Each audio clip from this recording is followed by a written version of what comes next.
Chapter 1. School in England. One cold winter day, a little girl and her father arrived in London. Sarah Crewe was 7 years old, and she had long black hair and green eyes. She sat in the cab next to her father and looked out of the window at the tall houses and the dark sky. "What are you thinking about, Sarah?" Mr. Crewe asked. "You are very quiet." He put his arm round his daughter. "I'm thinking about our house in India," said Sarah, "and the hot sun and the blue sky. I don't think I like England very much, Father." "Yes, it's very different from India," her father said. "But you must go to school in London, and I must go back to India and work." "Yes, Father, I know," said Sarah. "But I want to be with you. Please come to school with me. I can help you with your lessons." Mr. Crewe smiled, but he was not happy. He loved his little Sarah very much, and he did not want to be without her. Sarah's mother was dead, and Sarah was his only child. Father and daughter were very good friends.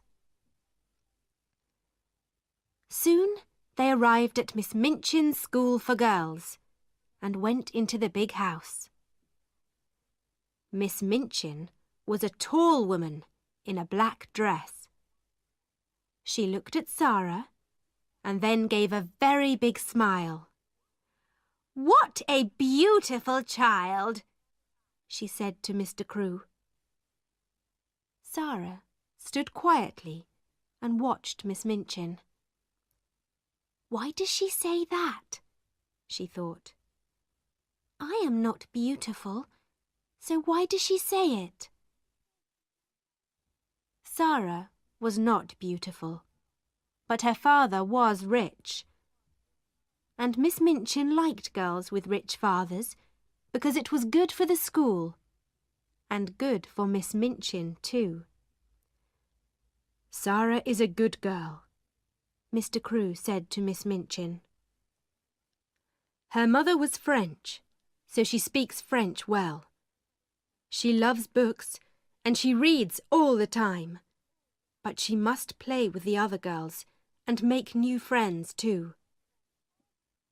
"Of course," said Miss Minchin. She smiled again. "Sarah is going to be very happy here, Mr. Crewe." Mr. Crewe stayed in London for a week. He and Sarah went to the shops, and he bought many beautiful, expensive dresses for his daughter.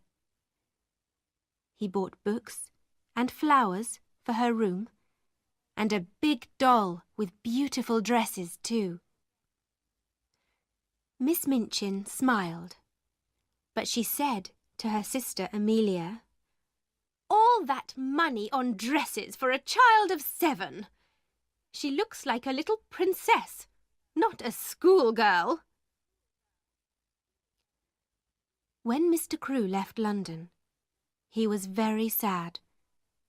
Sarah was very sad too, but she did not cry. She sat in her room and thought about her father on the ship back to India. "Father wants me to be happy," she said to her new doll. "I love him very much, and I want to be a good daughter, so I must be happy." It was a very big and very beautiful doll, but of course it could not answer. Sarah soon made new friends in the school. Some little rich girls are not very nice children. They think they are important because they have money and lots of expensive things. But Sarah was different. She liked beautiful dresses and dolls, but she was more interested in people and books and telling stories. She was very good at telling stories. She was a clever child, and the other girls loved to listen to her. The stories were all about kings and queens and princesses and wonderful countries across the sea. "How do you think of all those things?" asked her best friend, Ermengarde. "I have all these pictures in my head," said Sarah, "so it's easy to tell stories about them." Poor Ermengarde was not clever. She could never remember any of her school lessons, and Miss Minchin was always angry with her. Sarah often helped Ermengarde with her lessons. "Listen, Ermi," she said. "You remember that French king, Louis XVI? Well, this is a story about him. One day, in 1792, and so Ermengarde learnt her lessons through Sarah's stories, and she loved her friend very much. But not everybody was Sarah's friend. Lavinia was an older girl. Before Sarah came, Lavinia was the richest and the most important girl in the school. But Sarah's father was richer than Lavinia's father. So now Sarah was more important than Lavinia, and Lavinia did not like that. "Oh, Sarah is so clever," Lavinia often said. "Sarah is so good at French. Her dresses are so beautiful, and she can sing so well, and she is so rich. Of course Miss Minchin likes her best." Sarah did not answer when Lavinia said these things.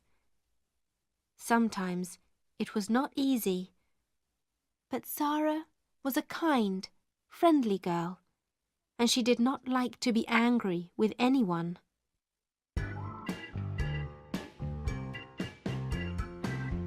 Chapter 2. The Diamond Mines. And so 3 years went by. Sarah's father wrote to her often, and Sarah wrote loving little letters back to him. One day, a very exciting letter arrived. Everybody in the school talked about it for days. "My friend," wrote Mr. Crewe, "has some mines in northern India. And a month ago, his workers found diamonds there. There are thousands of diamonds in these mines, but it is expensive work to get them out. My friend needs my help. So, little missus." This was Mr. Crewe's special name for Sarah. "I am putting all my money into my friend's diamond mines. And one day, you and I are going to be very rich." Sarah was not interested in money, but a story about diamond mines in India was exciting. Nearly everybody was very pleased for Sarah, but not Lavinia, of course. "Huh," she said, "my mother has a diamond. Lots of people have diamonds. What's so interesting about diamond mines?" "But there are thousands of diamonds in these mines," said Ermengarde. "Perhaps millions of them." Lavinia laughed Is Sarah going to wear diamonds in her hair at breakfast then? Or is it Princess Sarah now? Sarah's face went red. She looked at Lavinia angrily, but said quietly, "Some people call me Princess. I know that. But princesses don't get angry or say unkind things. So I'm not going to say anything to you, Lavinia." "To me, you are a princess," Ermengarde said to Sarah later. "And you always look like a princess in your beautiful dresses." Sarah was a princess to another girl, too. This was Becky. She was a servant in Miss Minchin's school, and she was only 14 years old, but she worked all day and sometimes half the night. She carried things upstairs and downstairs. She cleaned the floors, she made the fires, and she was always tired and hungry and dirty. She and Sarah had very different lives. But one day, Sarah came into her bedroom, and there was Becky, sleeping in a chair. "Oh, you poor thing," Sarah said. Then Becky opened her eyes and saw Sarah. She got up at once. "Oh, miss," she said, "I'm very sorry, miss. I just sat down for a minute and—" "Don't be afraid," said Sarah. She gave Becky a friendly smile. "You were tired, that's all." Are you going to tell Miss Minchin?" asked Becky. She began to move to the door. "Of course not," said Sarah. "Please don't run away. Sit down again for a minute. You look so tired." "Oh, miss, I can't," Becky said. "You're very kind, miss, but Miss Minchin—" "Please," said Sarah. She took Becky's hand. "You're only a little girl, like me. Let's be friends." And so Becky sat down again, and soon she and Sarah were friends. Nobody knew about this, of course. Rich little girls at Miss Minchin's school did not make friends with servant girls, and it was a wonderful thing for Becky. Nearly every day, she and Sarah met in Sarah's bedroom, just for 5 or 10 minutes. Becky was always hungry, and Sarah often bought nice things for her to eat. They sat and talked, and sometimes Sarah told Becky some of her stories. Becky loved that. "Oh, miss," she said, "you tell them so beautifully. Sometimes I like your stories better than things to eat." And after those visits to Sarah's room, Becky always felt better. Not so tired and not so hungry. Some months later, Sarah had her 11th birthday. Lessons stopped for the afternoon, and there was a big party for all the girls in the school. "This party is expensive for us," Miss Minchin said to her sister, Amelia, "but it looks good for the school." That afternoon, there was a visitor to the school, Miss Minchin's lawyer. He went with Miss Minchin into her office, and they closed the door.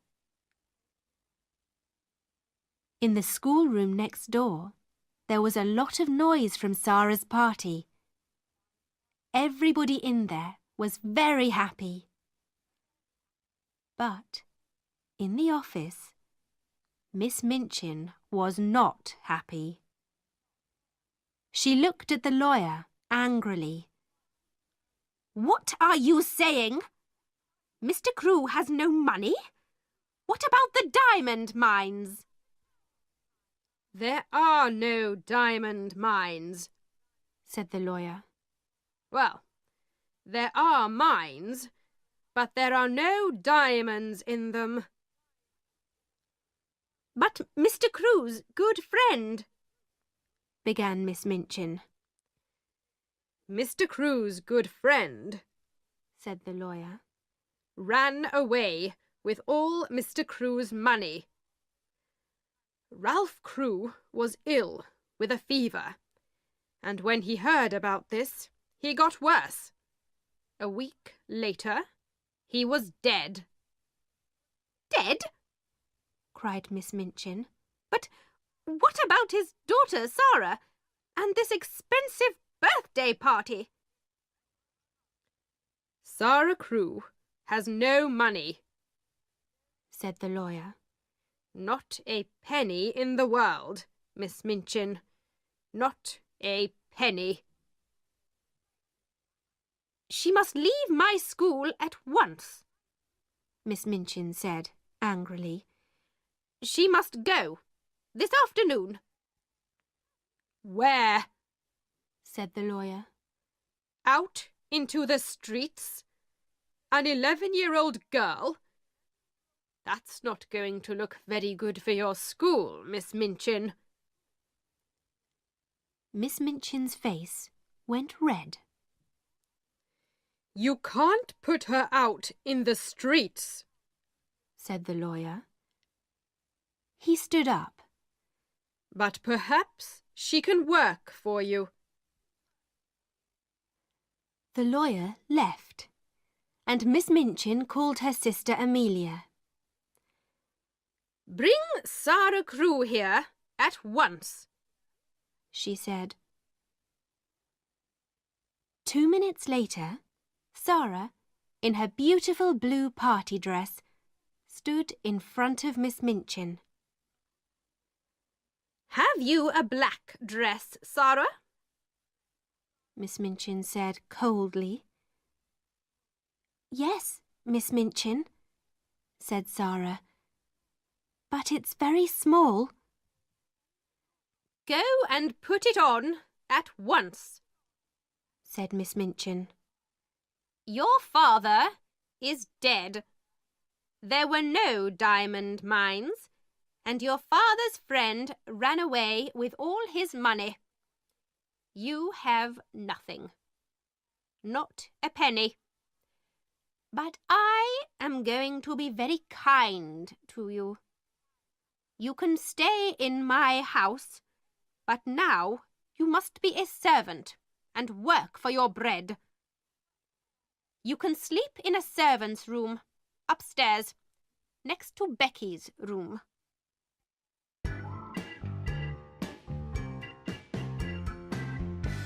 Chapter 3. The New Servant Girl.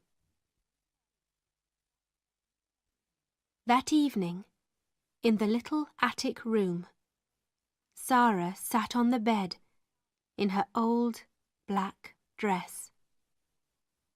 She did not cry, but her face was white, and she did not move or speak for hours. Late at night, the door opened quietly, and Becky looked in. Her eyes were red from crying. "Oh, miss," she said. "All the servants are talking about it. I'm so sorry. So sorry." She looked at Sarah's white face and began to cry again. Then she ran to Sarah and took her hand. At last, Sarah moved. Slowly, she turned her head and looked at Becky. "Oh, Becky," she said. And that was all. That first night in the attic was very long. Sarah did not sleep. "Father is dead," she whispered again and again. "Father is dead. I'm never going to see him again." The next morning, Sarah's new life began. She learnt to clean floors and to make fires. She ran upstairs and downstairs, and she worked in the kitchen.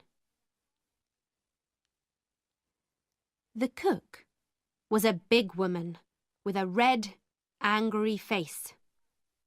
"So," she said, "the little rich girl with the diamond mines is now a servant, eh?" She looked at Sarah. "Now, I'm making apple pies this morning. Run down to the shops and get me some apples, and be quick." So Sarah ran to the shops and carried a big bag of apples back to the house. Then she cleaned the kitchen floor and carried hot water up to all the bedrooms. She worked every day, from early in the morning to late at night. She helped in the school too. "You speak French well," Miss Minchin said to her coldly. "So you can teach French to the younger children. But you're only a servant. Don't forget that." The first months of Sarah's new life were very hard. She was always tired and hungry, but she never cried. At night, in her little attic, she thought about her father, dead in India all those miles away. "I must be brave," she said. "Father always wanted me to be brave. And I have a bed to sleep in and something to eat every day. Lots of people don't have that." At first, Sarah's only friend was Becky. Every day, Becky came into Sarah's room. They did not talk much, but it helped Sarah a lot to see Becky's friendly, smiling face. The girls in the school were sorry for Sarah, but Sarah was a servant now, and they could not be friendly with a servant. Lavinia, of course, was pleased. "I never liked Sarah Crewe," she told her friends. "And I was right about the diamonds. There weren't any." Ermengarde was very unhappy. When she saw Sarah in the school, Sarah walked past her and did not speak. Poor Ermengarde loved Sarah and wanted to be friendly. But she was not clever, and she did not understand. One morning, very early, she got quietly out of bed, went upstairs to the attics, and opened Sarah's door. "Ermengarde," Sarah said, "what are you doing here?" Ermengarde began to cry.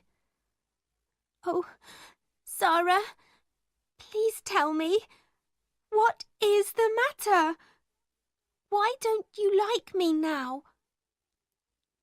"I do like you," Sarah said. "Of course I do.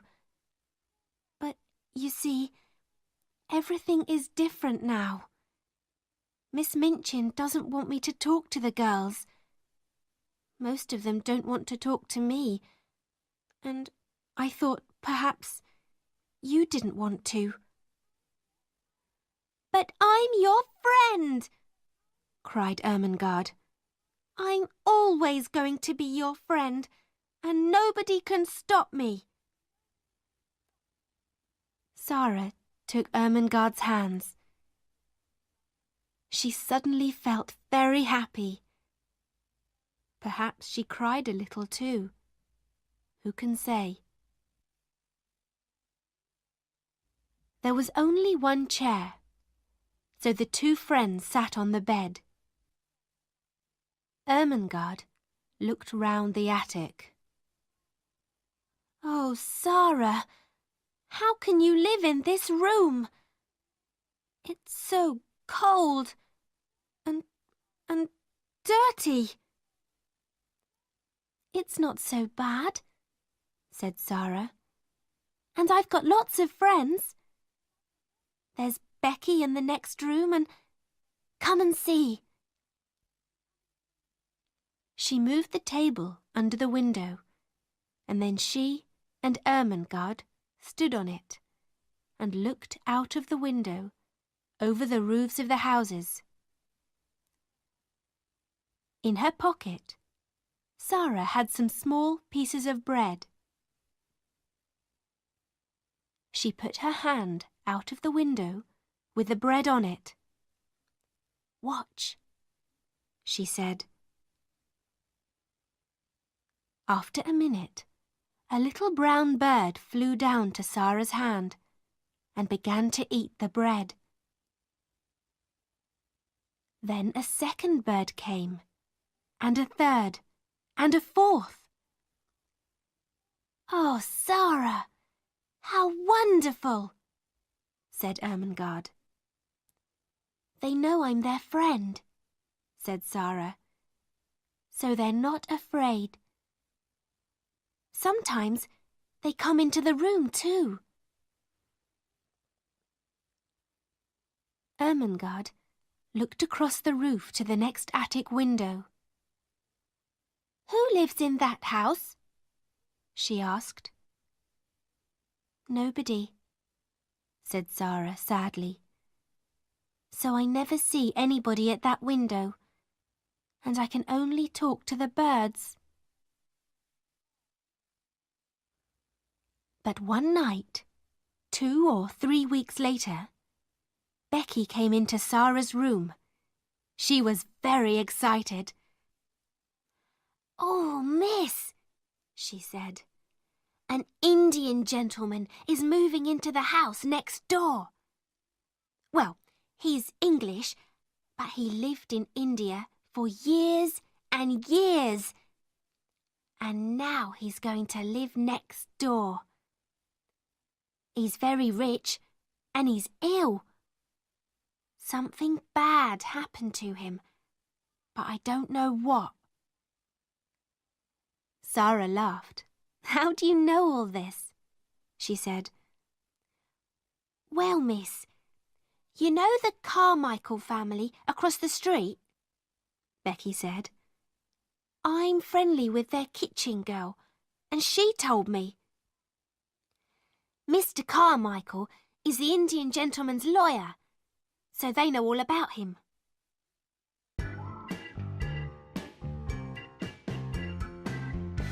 Chapter 4. Ram Dass and the Monkey. Every morning, when Sarah gave the birds their bread, she looked across to the attic window next door, but nobody opened it. Nobody called out, "Good morning," across the roof, or gave Sarah a friendly smile. Perhaps the Indian gentleman's servants all sleep downstairs, she thought sadly. Her life was very lonely now. She saw Becky every day, of course, but they did not have much time for talking. The cook and the other servants were not friendly. Sometimes, at night, Ermengarde came up to Sarah's room, but it was not easy for her to come often. Then, one evening, Sarah was in her attic when she heard a noise on the roof. She looked up, and there, at the open window, was a small monkey. "Oh, you dear little thing!" cried Sarah. At once, the monkey jumped down and began to run round the room. Sarah laughed.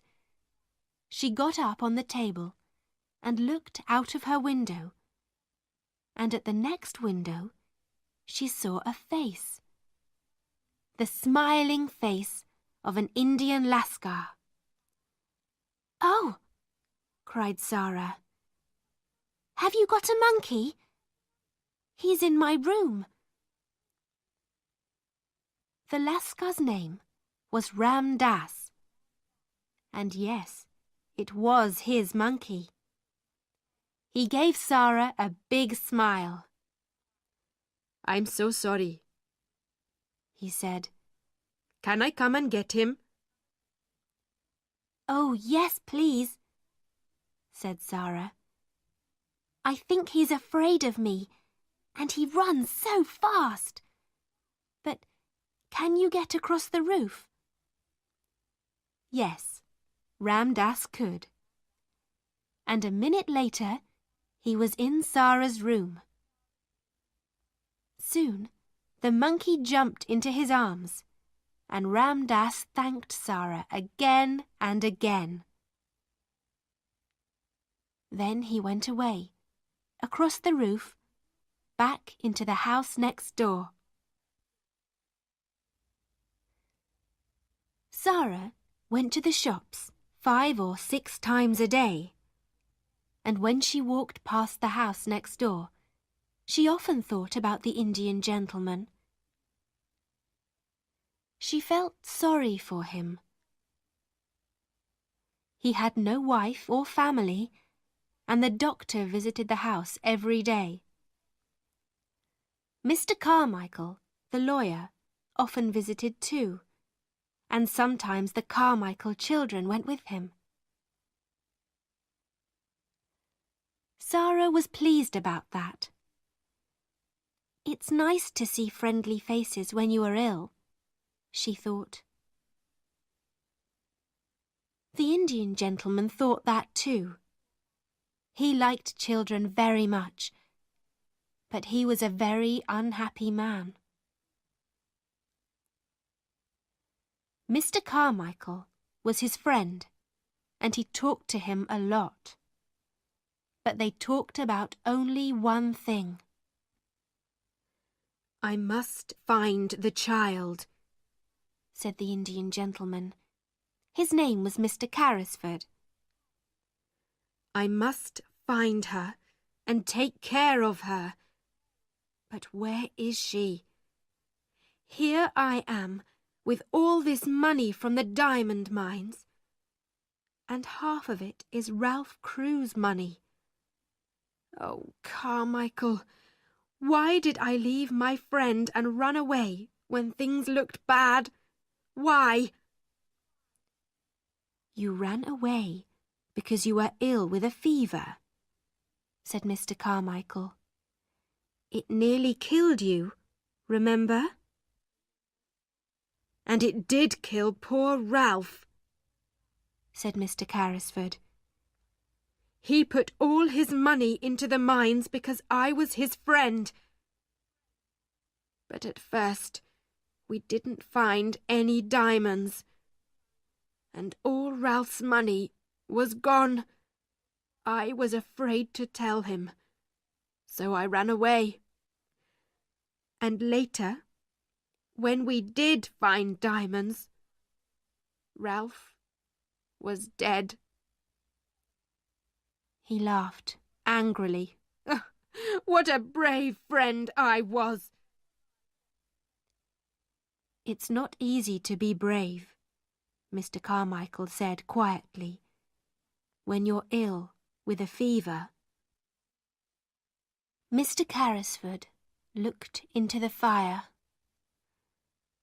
"Ram Dass tells me," he said, "about a little servant girl next door. The monkey ran away, and Ram Dass went across the roof to get him back from her room.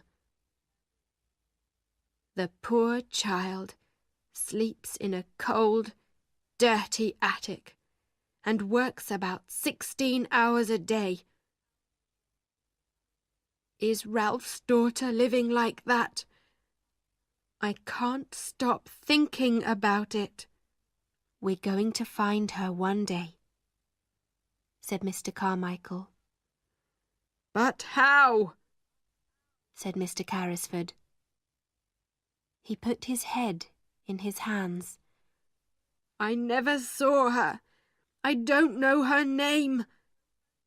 Ralph always called her his little missus.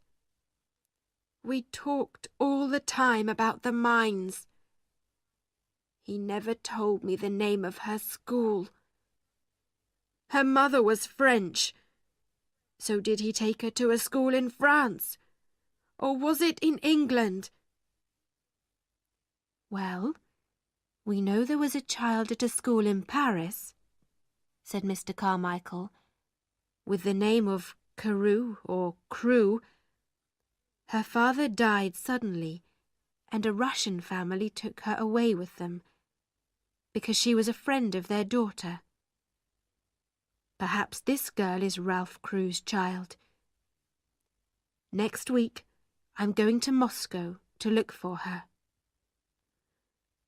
"I want to go with you, but I'm not well," said Mr. Carrisford.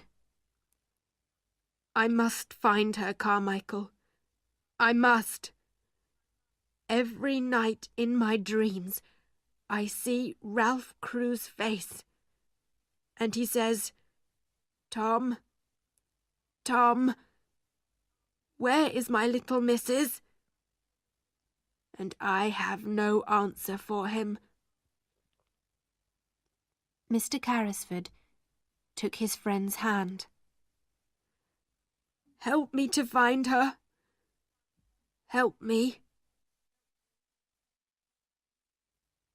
Winter came, with its short, dark days, and the attic rooms were very cold. There were no fires for servant girls, and often Sarah and Becky could not sleep because of the cold. Sarah was taller now, and her old black dress was very short. Her shoes were old, and she had no warm coat for the winter weather. She was thin, too. She did not get very much to eat, and she was always hungry. She carried big baskets of shopping through the rain and the snow. One day, she found a sixpence in the snow, and she bought some hot new bread with it. Then she saw a child by the door of the shop.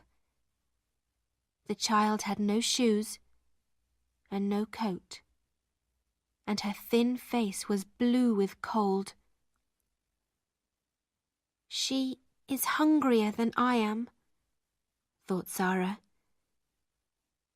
and she gave her hot new bread to the child. When she got back to the school, Miss Minchin was angry. Cook is waiting for you, Sarah. Why are you late? I can't walk quickly through the snow, said Sarah. My shoes are old, Miss Minchin, and my feet get very cold. Miss Minchin did not like to hear this. Don't speak to me like that, she said. I am kind to you. I'm giving you a home, but you never say thank you to me. Sarah looked at her. You are not kind, she said quietly. And this is not a home. Go to your room at once, said Miss Minchin. On the stairs, Sarah met Lavinia. Lavinia looked at her and gave a little laugh. Oh, here's Princess Sarah, she said, in her old dress and her dirty shoes. In the attic, Sarah sat down on the chair by her table. I must be brave, she whispered. A princess is always brave, so I must be too. But it's not easy. She put her head down on her arms. Oh, Father, do you remember your little missus? Can you see me now? And in the house next door, Mr. Carrisford sat by a warm fire. Moscow is a long way from London, and he could only wait. But he thought about Ralph Crewe's child every day. He thought about other children too. Ramdas, he said, how is that poor little servant girl next door? Can we do something for her? I see her in the street every day, said Ramdas. In the rain, in the snow. She looks thin and hungry, but we can help her. I can easily get in through her attic window. Listen. And he talked for some minutes. Mr. Carrisford smiled. Yes, he said to Ramdas. Yes, I like it. Let's do it.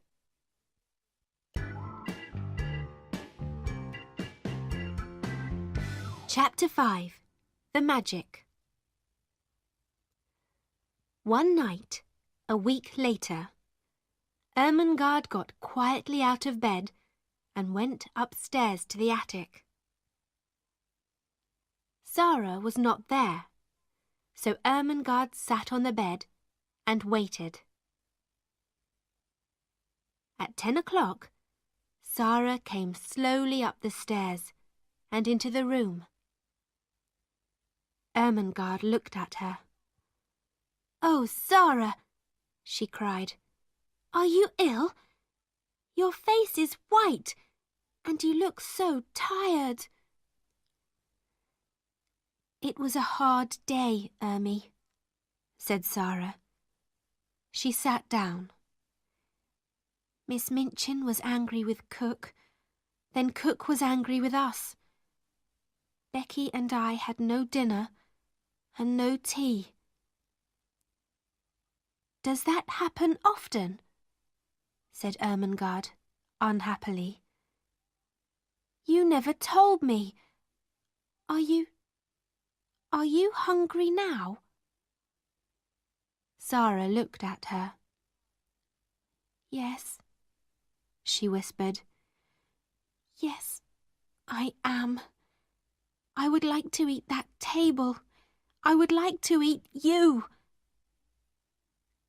Ermengarde jumped up. Sarah, she cried, I had a box of things from home today. There's a big cake in it. I'm going to get it, now. You and Becky can eat it all. Soon, Ermengarde was back.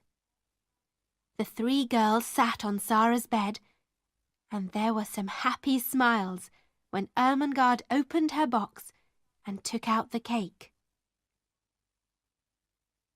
Oh, miss, look at that, said Becky.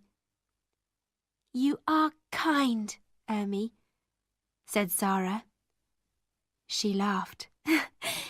It's magic, you know. When things are very bad, something nice always happens.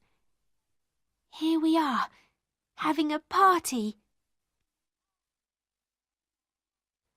Ermengarde gave Sarah and Becky some cake, and they began to eat. Suddenly, they stopped. There was a noise of feet on the stairs. They listened. Oh, no, whispered Becky. It's Miss Minchin. Yes, said Sarah. Her face was white again. Then the door opened and Miss Minchin came in. So, Lavinia was right, she said angrily. Tea with Princess Sarah. Becky, get back to your attic at once. Oh, please, Miss Minchin, cried Ermengarde. It was my cake, from home. We're only having a party. Go back to your room, Ermengarde, Miss Minchin said coldly. And take these things with you. And tomorrow? She looked at Sarah. There's no breakfast, no dinner, and no tea for you. Remember that. Soon, the attics were quiet again. Tired and hungry, the two servant girls went to sleep. But after an hour or two, Sarah opened her eyes. Was it a noise from the window, perhaps? Something is different, Sarah whispered. What is it? She sat up in bed and looked round the room. She looked again and again, and her eyes were very big. The room was different, very different. There was a wonderful hot fire. There were new, warm blankets on her bed, and beautiful pictures on the walls. Sarah slowly got out of bed. Is this a dream? She said. Where did all these things come from? She put out her hand to the fire. No, it's not a dream. The fire is hot. I can feel it. And oh, look at the table. There was a red cloth on the table, and cups and plates. There was hot tea and wonderful things to eat. Hot meat pies and sandwiches and cake, oranges and apples. Sarah ran to Becky's room. Becky, she whispered, come quickly. The magic is here again. Come and look. When Becky saw the room, she could not speak at first. Then she said, "Oh, miss, what is it? How did all these things get here?" "I don't know," said Sarah. "It's magic. At first, I thought it was a dream. But it isn't. Look, these pies are hot.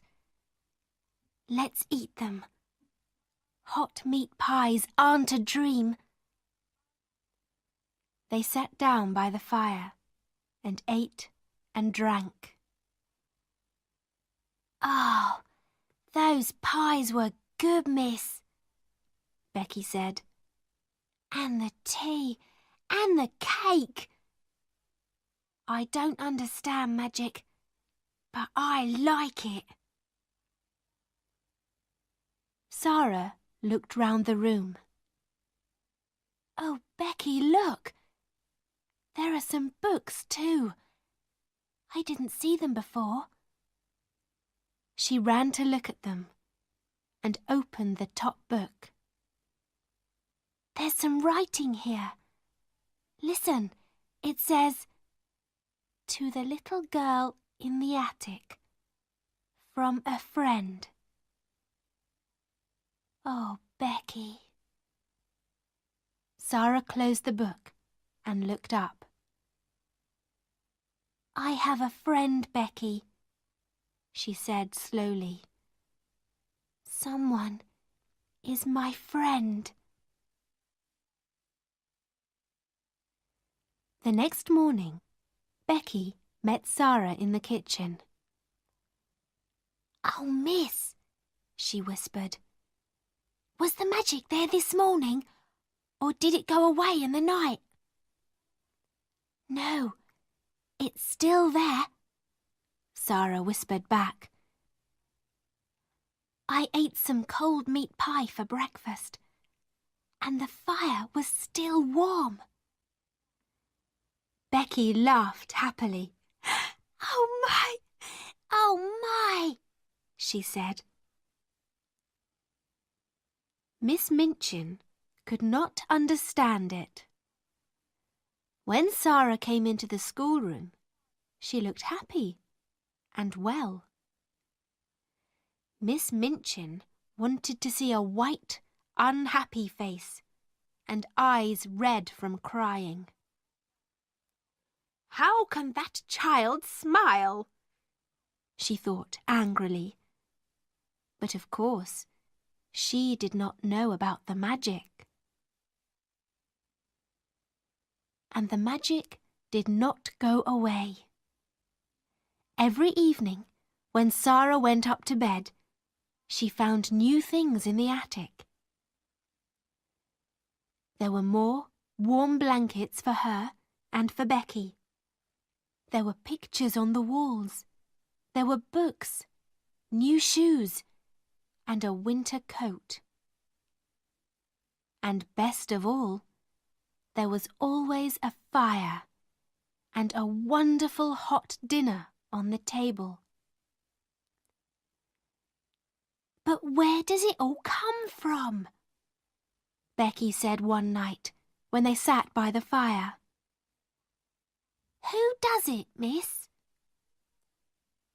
"A friend does it," Sarah said. "A kind, wonderful friend. But he doesn't want us to know his name." They began to look at one of the new books, and then Becky looked up. "Oh, miss," she whispered, "there's something at the window. What is it?" Sarah got up to look. "It's the monkey," she said. "The monkey from next door." She opened the window, and the monkey jumped down into her arms. "Oh, you poor little thing," Sarah said. "You're so cold." Becky was very interested. I never saw a monkey before, she said. He's not very beautiful, miss. What are you going to do with him? It's very late now, said Sarah. He can stay in my room tonight, and I can take him home in the morning.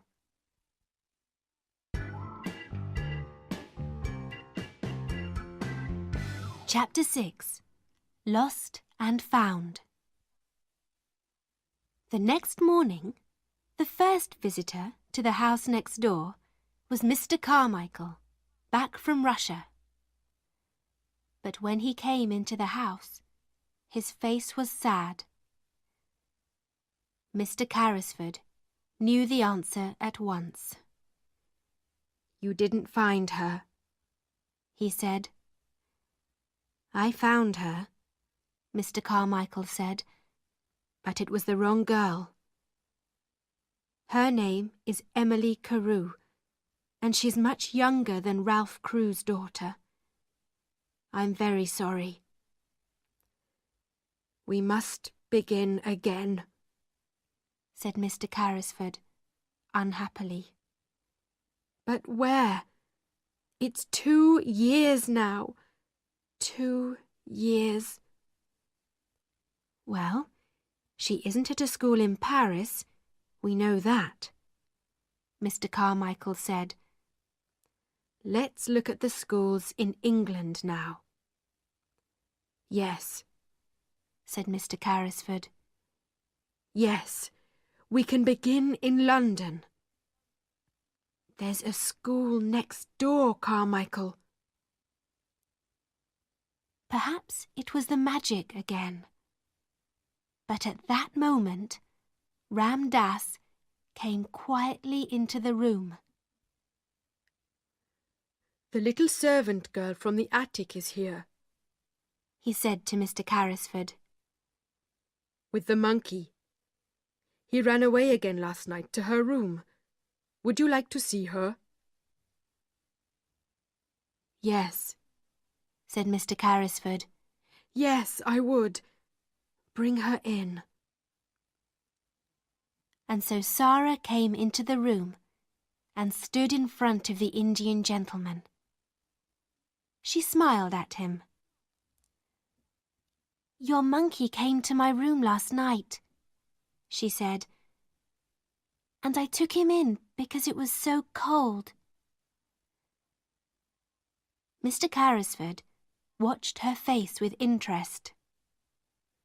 That was kind of you, he said.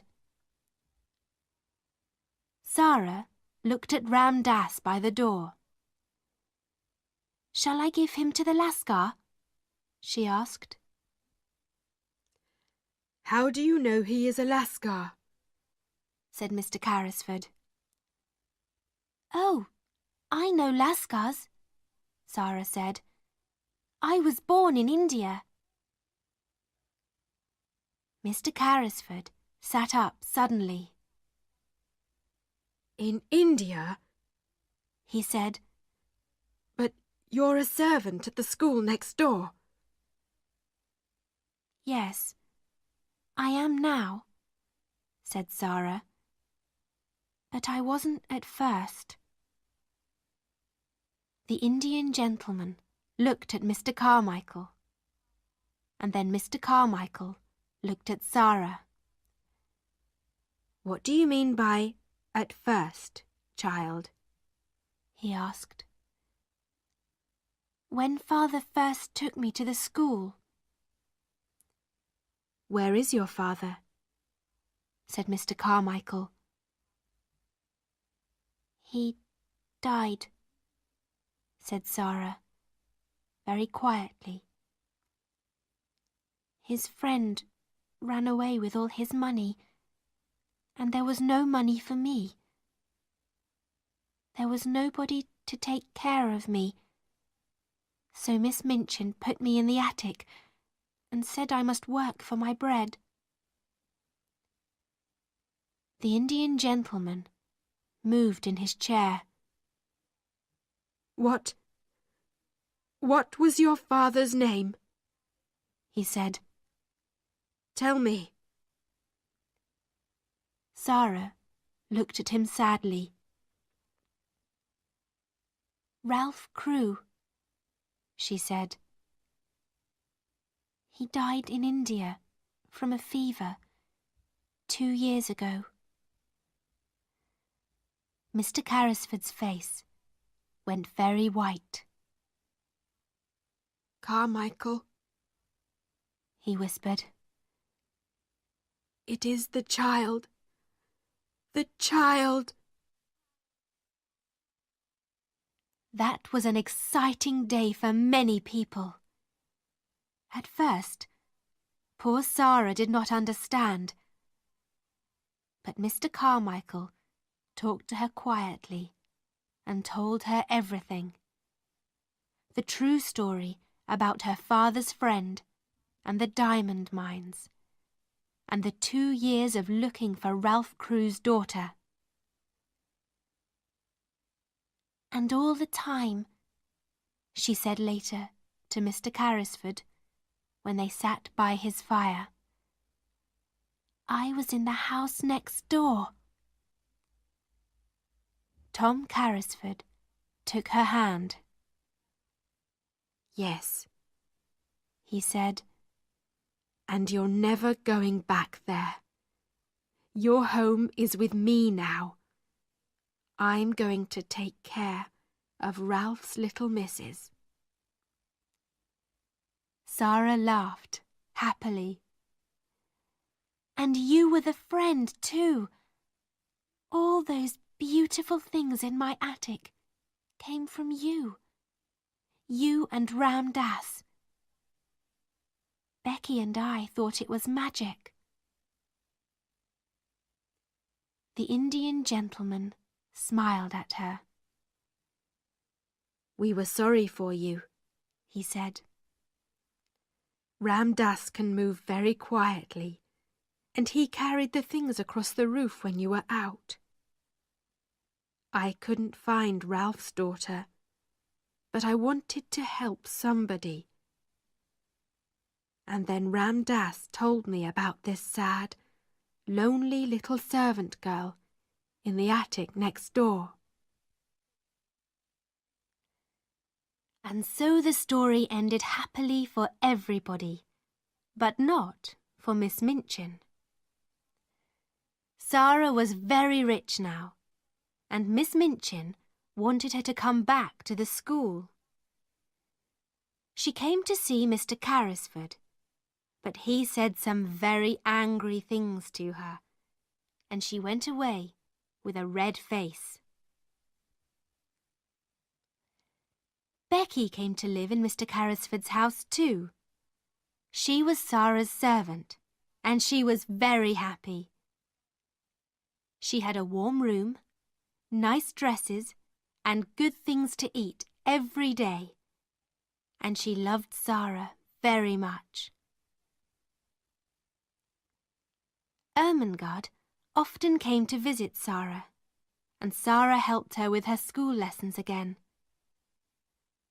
Ermengarde was not clever, but she was a true friend.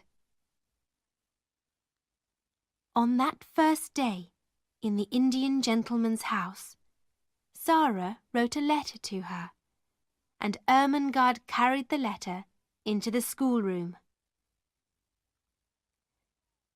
There were diamond mines, she told Lavinia and the other girls. There were! There were millions and millions of diamonds in the mines, and half of them are Sarah's. And they were her diamonds all the time when she was cold and hungry in the attic.